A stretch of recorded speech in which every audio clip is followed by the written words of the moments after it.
Hi friends, welcome to our channel. ఇంట్లో పెళ్లి పనులన్నీ చాలా హడావిడిగా జరుగుతూ ఉంటాయి. లహరి పెళ్లి కూతురుగా రెడీ అవుతూ ఉంటుంది. ఇంట్లో చాలా సందడిగా ఉంటుంది. ఆనంద చాలా హ్యాపీగా ఫీల్ అవుతూ ఉంటుంది. కానీ ఇటు పక్కన అనన్య, అటు సమీర కలిసి ప్లాన్ చేస్తారు. అక్కడ మహేష్ శవం దాచిపెట్టిన చోట మొత్తం పోలీసులు పిలిపించి తవ్విస్తూ ఉంటుంది. అక్కడ స్కెలిటన్ దొరుకుతుంది.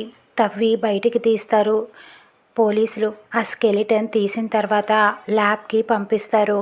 అది డిఎన్ఏ టెస్ట్ చేసి ఎవరిదా అని తెలుసుకోవటం కోసం ఇక్కడ లహరిని పెళ్లి చేసుకోబోయే పెళ్లి కొడుకు ఇంటికి కానిస్టేబుల్స్ వెళ్ళి, సార్ అక్కడ మీ రిసార్ట్స్లో ఇలా ఒక స్కెలిటన్ దొరికింది, అది ఎవరిదో ల్యాబ్కి పంపించాము డిఎన్ఏ టెస్ట్ కోసం, కొద్దిసేపట్లో సాయంత్రానికల్లా తెలిసిపోతుంది అని వాళ్ళు చెబుతూ ఉండగా లహరి ఈ మాటలన్నీ విని టెన్షన్ పడుతూ ఉంటుంది.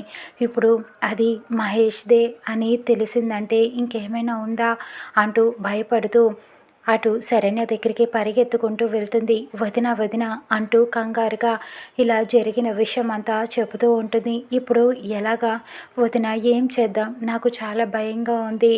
ఇప్పుడు ఆ ల్యాబ్కి వెళ్ళిన రిపోర్ట్ సాయంత్రం వచ్చేసి అది మహేష్దని తెలిస్తే మన పని ఇంకా అంతే అని చెప్పి భయపడుతూ ఉంటుంది. నువ్వేం కంగారు పడకు, ఏదో ఒకటి చేద్దాం అంటూ శరణ్య చెబుతూ ఉంటుంది.